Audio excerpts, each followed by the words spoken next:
And we're back. Welcome to another episode of Crossroads Comedy Project. I'm one of your hosts, Josh Sardam. And I'm Mishalash. And today we are back at Comedy Off-Broadway, the most premier comedy club in the state of Kentucky. That's right. The whole state. I don't care. It is our home store, so we just love this place anyway. Today we've got a fantastic guest on the show.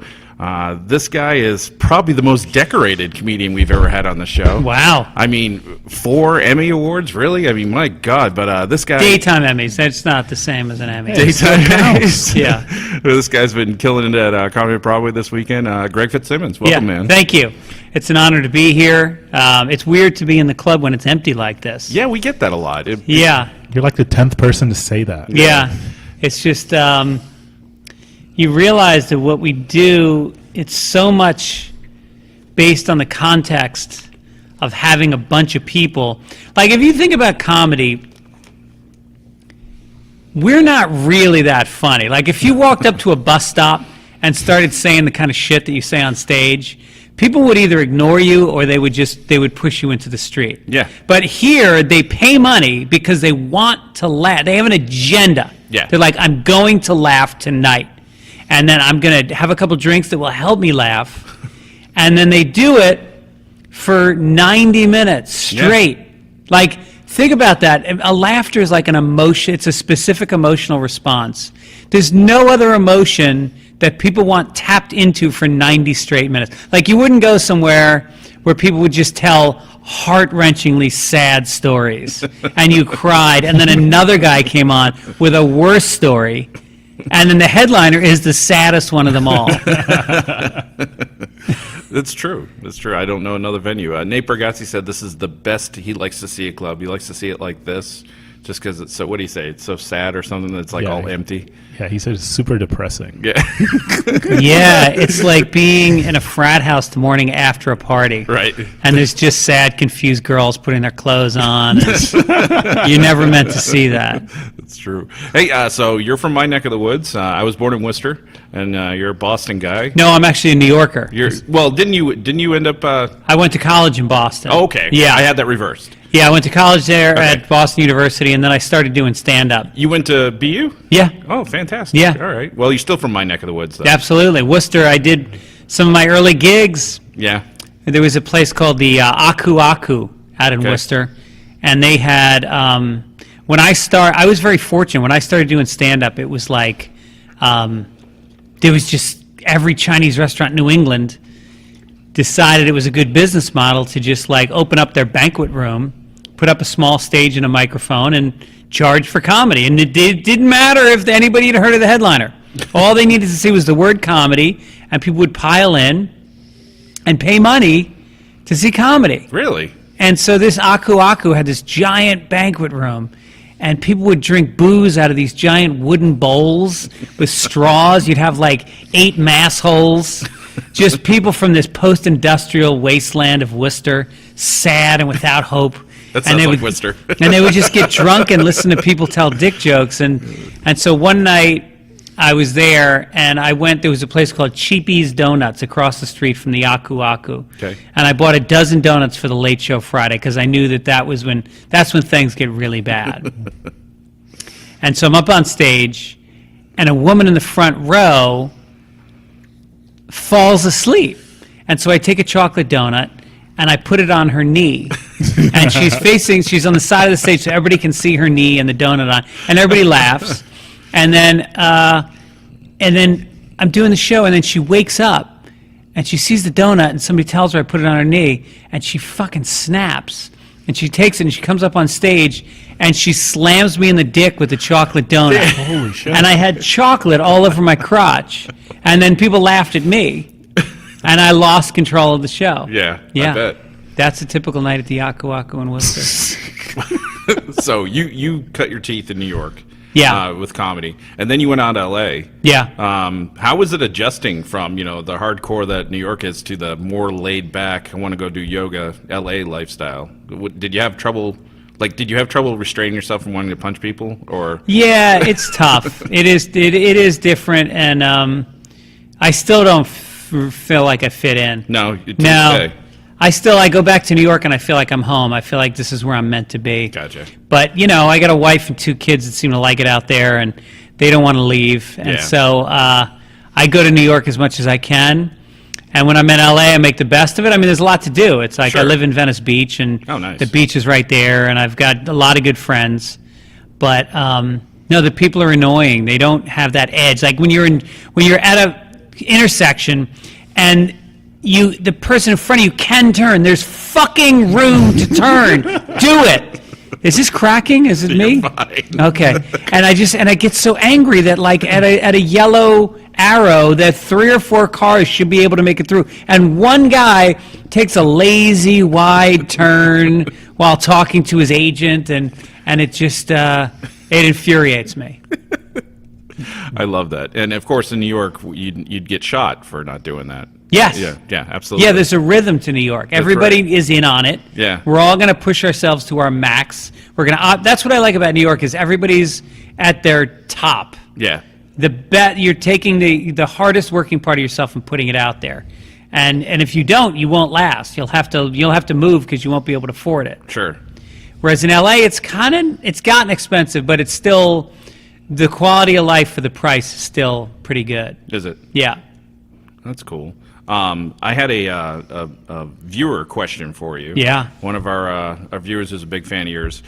He wanted to know, he said he knows that your dad was a big radio guy in New York, and he wanted to know if that influenced your decision to go towards podcasts and like ultimately on Sirius, or if that was just something that fell in your lap, or if you really made a conscious effort to direct towards that. No, it's funny because so many people go into the family business, which I essentially did, but totally fell into my lap. I mean, I got to love radio because when I was a kid, my dad would bring me in, and I'd sit in on the radio show with him, and I remember I would do comedy routines because I was already a stand-up fan, so I had every comedy album.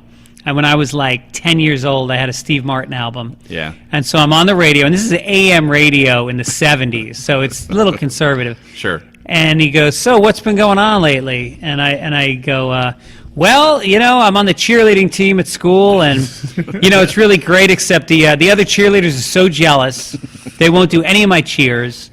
Like, try to score a touchdown, you douchebags." And he's like, "Eee!" Like, cuts a commercial, phones are lighting up, and he's like, "You can't say douchebags on the air." And I'm like, "Well, what's a douchebag?" He goes, "Don't worry about it.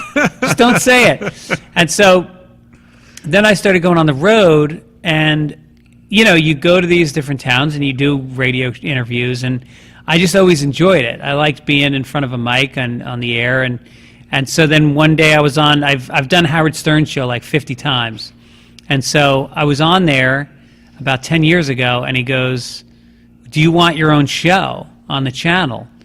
And it's, you know, an hour a week, Monday nights, and I go, "Absolutely." Right. And so I started doing it, and then all of a sudden, like, you know, I liked it so much that I just started doing a podcast. Like, even the show was only an hour, and I would get these great guests on. I'd have Ray Romano sitting there, and after an hour, it was just over. And my producer goes, "Well, why don't you do a podcast and just keep the guests for another hour?" Sure. So I started doing that.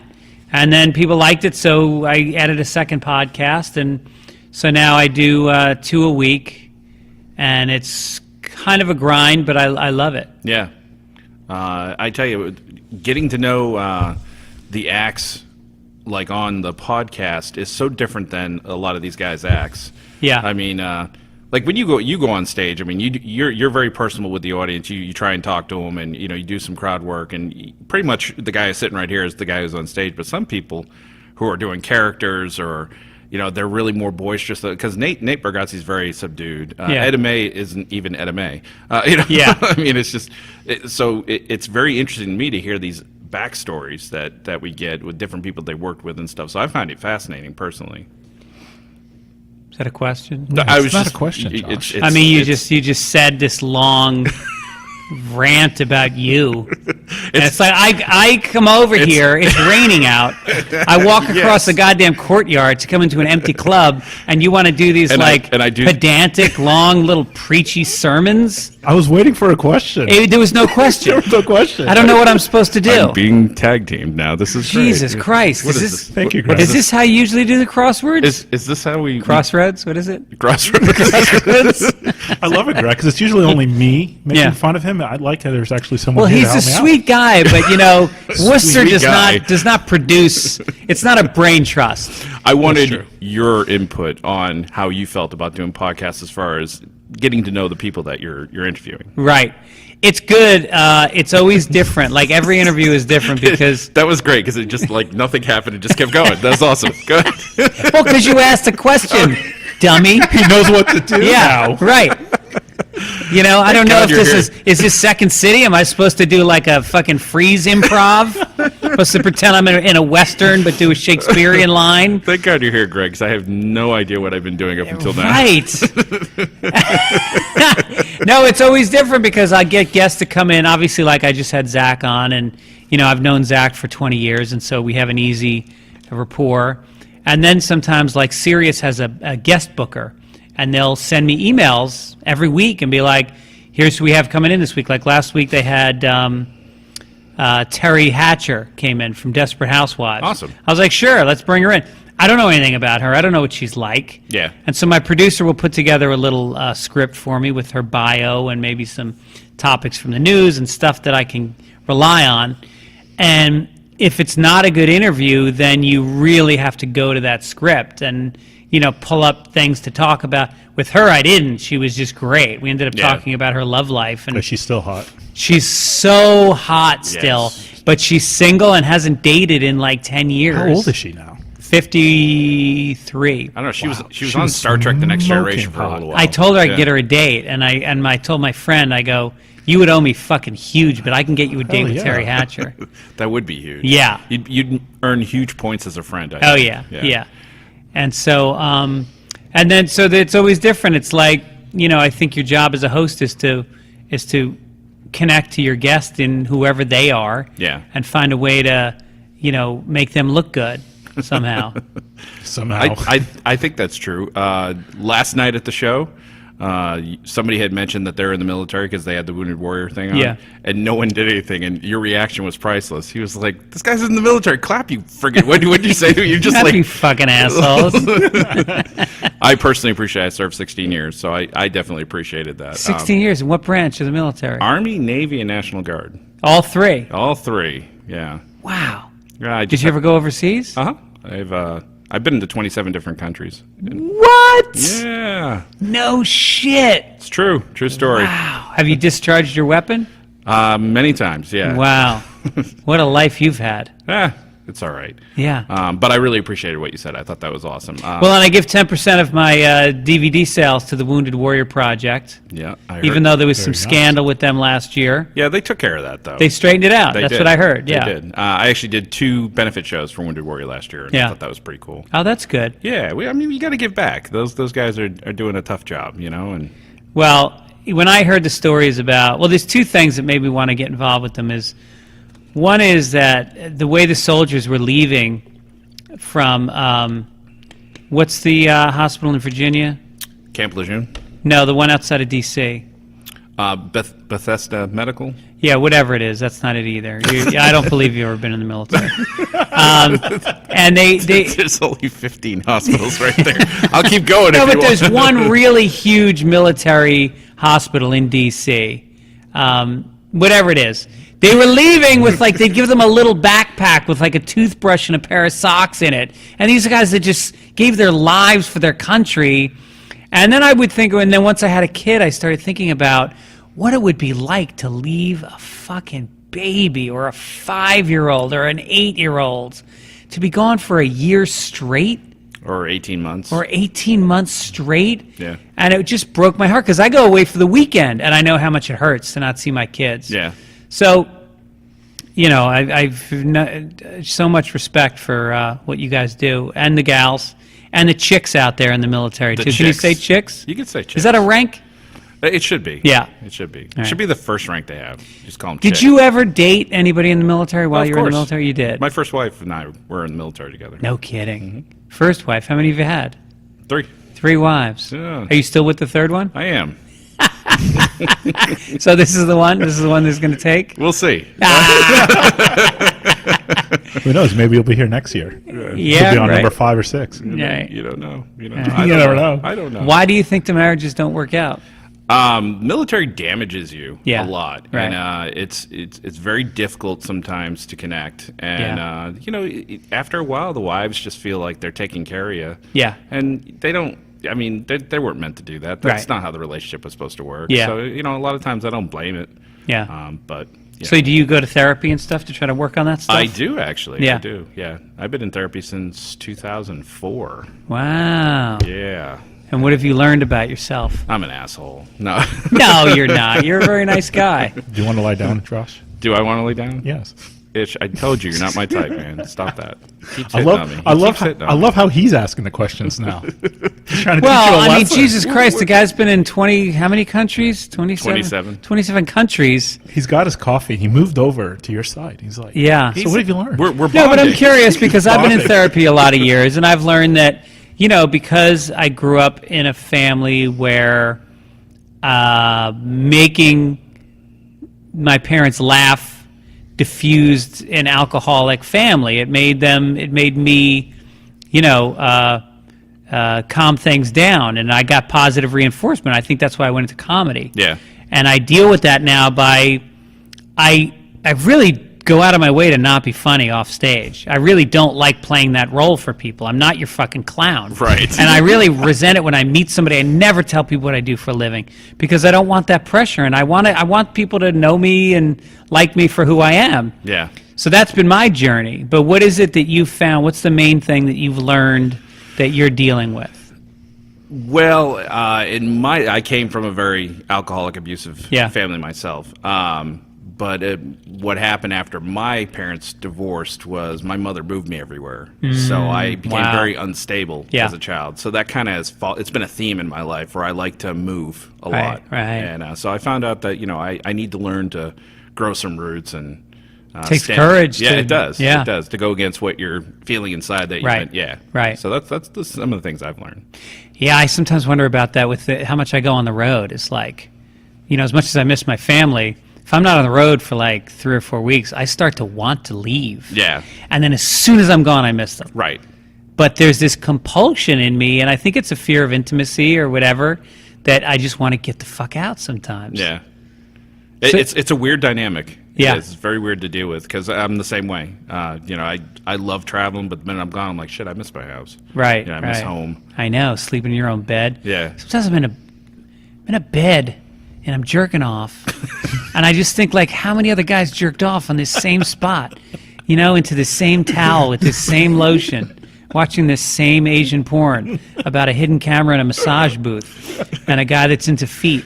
Well, maybe not all the specifics of that, but I don't know how I feel about all this honesty. The guy that's in defeat. I like that. I kind of I don't have a foot fetish, but I've started to appreciate, like a nice feet on a girl. No, I agree with you. Who wants to see hammer toes? And No. Yeah. Ah. No. Yeah. And Asian women have the best feet, and I don't think that's racist because it's a good thing about the race. No, I think so too. I mean, it's just like saying most of them are short. That's not a racist thing to say. Right. It's just They all have black hair. yeah. They all have. Except the ones in that video who have blonde and red hair, which is fantastic. That's great too. What Mixing are it you up. two talking about? Porn, man. Get on. Don't act like. What kind of porn do you watch? Porn. What's your porn? Well, not Asian. What category do you go to? He's like, my girlfriend's listening. I can't answer. Answer, you pussy. What kind of porn? Yeah. Look at his face. I mean, lesbian. Lesbian's pretty damn good. Yeah. You can't go wrong with that. Right. can't. That's probably my go-to. I don't Yeah. lie. What's the scenario that turns you on the most? This- Is it like a girl who's already a lesbian showing a new girl how to do it? I like the college shit. Yeah. No, I love the college shit. Like They're the- both Freshmen experimenting. coming in. She Oh, so doesn't you know like anything. the Yeah, you like she- the both experiment. Yeah, they're experimenting. They're just having fun. Right. Music starts on, and Isn't now he's it, turned on me. isn't it amazing that in porn, there's an infinite number of things that you can look for that will turn you on, that will suit your exact needs, and we choose lesbians. And yet, in the real world, they're the last people you want to hang out with. Yeah, that's actually true. That's actually very true. Well, I find that a lot of them don't look like the ones in the porn for most part. Often not. Often not. But I can say that in my life, I have 2 really good lesbian friends. Both gorgeous, though. Really? Yeah, absolutely. Wow. That's good stuff. You said you worked with Howard Stern on his show numerous times. Yeah. Ton of times. I know. I've heard. Been a fan of Howard Stern's most of his career, especially coming from the Northeast. He played around D.C. and New Huge York. in Boston, yeah. Oh, yeah. Listen to his show all the time. You're on his show. The dynamic between him and Robin, are you jealous of that, or do you think that's a relationship you'd like to have with somebody on your radio show, or are you happy being solo? No, it's funny you say that because I really feel like I would love to have somebody like that. To have somebody that I can bounce things off of and give some regularity to the show. Because sometimes I feel like I was saying, you want to adjust to every guest, but at the same time, you want the listener to have like a consistent experience with the show.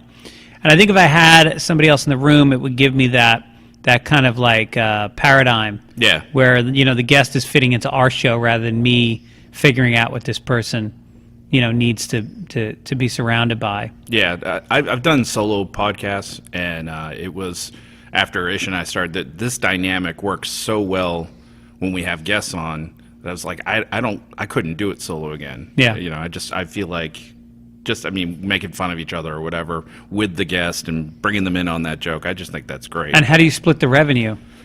We don't. You keep all of it. We give it all to the charity. No. We do? Everything would be 50-50. I didn't even know I was making fun of you. You just told me to be honest. Well, no, it's fine. Yeah, whatever. Well, this equipment's expensive, though. Who paid for the equipment? We both actually got a hold of all this stuff. You got a few mics. You buy it all new, or did you get it on the internet? All new. Yeah, this is You all got new. yourself a little mixer and a headphone setup and mic stands. A friend of the show, who's another fellow comedian, Madison Pohl, he owns some of this stuff that he lent to me to use for the show, and Ish picked up the rest, the stuff that we needed. And Yeah, I just walked into Best Buy and just started taking stuff. Yeah. They didn't care. Right. No, they're good about that. You just say, I'm doing a podcast, and they're like, wow, that's amazing. You're doing a podcast. Well, I just How can we help? Well, I just tell them I'm Maher, but I walk out and they just fuck with me. Right, so. right. There it is. you're such a cheeky fucker. Yeah, but it's a good setup. It's very professional. Well, thanks, man. Yeah. We appreciate that. We want people to come on the show and just feel comfortable and have it a good experience, especially with the recording. And when you hear the recording, you look back, it sounds really good. Yeah. What's your music? What's like when you want to relax? What's the music you go to? It depends. I'm very specific. Like I always have music on, always. And I've been listening to Tribe Called Quest a lot lately. Okay. And I think Chappelle turned me on to that. Well, Not like personally, but like he talked about them at the Grammys this year. Yeah. And I realized I've always passively listened to them, but I never really, like he was talking about how they're like the greatest of all time. So I started listening, and they're fucking unbelievable. And I'm not a rap guy at all. Right. But their shit is really good. And then I listen to singer-songwriters mostly. Bob Dylan and Bruce Springsteen and Tom Waits and Neil Young. And I like soulful stuff that when I'm writing is on in the background and just makes me feel like it opens me up. Gotcha. Because I noticed when you were walking in, you had headset in. Were you listening to Tribe Called Quest? Yeah, okay. Yeah. And then, so I'll get real, like, there's this woman named, it's George, I think it's Anaya George, and her father was the head of Little Feat. And she's this, I found her on NPR a couple months ago, and I'm just, like, obsessively listening to her on Spotify. Nice. And, I like, my kids love soul, so we play a lot of, like, East Memphis kind of soul. Okay. Sam and Dave and Otis Redding. Nice. I mean, it depends on, like, where I want to be, because I take a lot of medications for depression and ADHD, and I feel like music is another way of getting my mind and energy to where I need it to be. It's almost like medication for me. No, I'm with you. I do the same exact thing. Yeah. I'm on a couple medications myself. So, Yeah. I think it's important that I find out what kind of music you like, because on this thing I'm going to tailor it. I'm going to lead in with music. Oh, good. And I'm going to lead out with music. So that's why I wanted to know. I think it's a Nye. I hope I can get it right. But it's definitely George. Look up Little Feet. Okay. See, I had you pegged I'll for find Taylor Swift, but No, he didn't. we'll change that. He will hit you. Taylor Swift, is that what you like? No, I assume that's what you liked. Oh God, no! My kids really have good taste in music. I'm not in that trap where I have to listen to Taylor Swift and shit. They love classic rock. Now they got that. Obviously, listening to you. Yeah, but then my son, I was amazed because like I set up a playlist for him on Spotify that we can share, so I could introduce him to music. Sure. And then he started adding music into it, and I was like, "Fucking Chili Peppers, nice!" All you know, right. like some old Van Morrison stuff. Like, How how old did you is he? find this?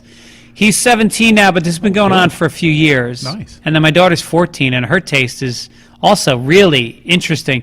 She likes, like, she has a kind of a funny take on, like, sappy 80s songs. Like, there's always a lot of those in her playlist. Her and her friend like to just sing them really loud and laugh. So, like, Journey and Jerry Rafferty. Nice. Shit like that, you know, Baker Street. I love trash 80s. I Yeah. love that stuff. Yeah. Yeah, it's just fun to listen to every now and then when you just want to like not have to think about anything too complex. Just hit that channel on Sirius and Well, it go to taps town. into memories too. It does. Like I listen to 70s stuff, and you know, the craziest songs can bring me back to being on the school bus, or you know, the first time I finger blasted a girl in ninth grade. You know, sweet memories from childhood. Was Sweet, she gentle Asian? memories. She was a redheaded Jew, Oh. God bless her. big tits for ninth grade. Oh, God bless her. Really? Yeah. Interesting. Huh. I like redheaded Jews. I bet you do. I married one.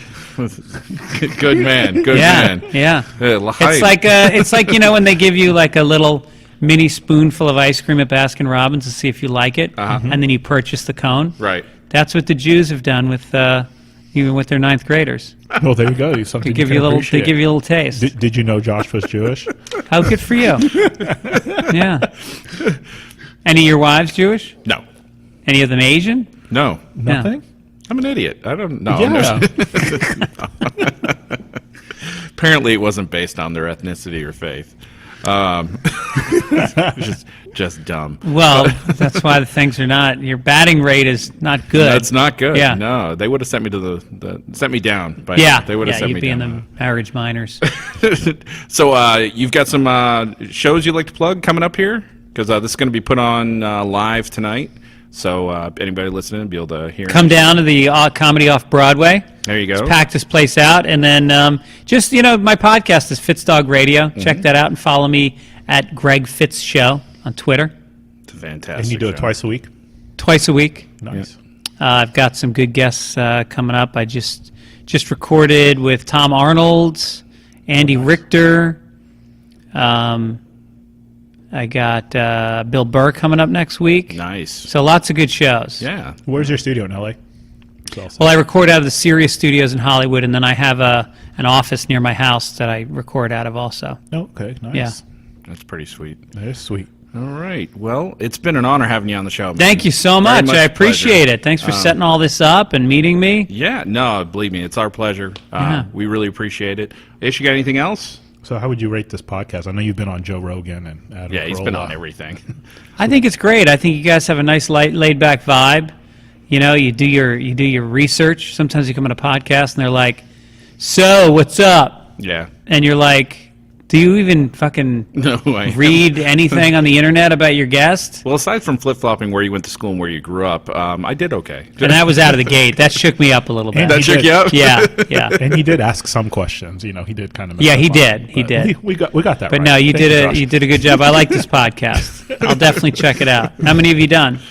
You'll be the 29th or Okay. 30th, one or Good. the other. Yeah. Good. I think Okay. 30th.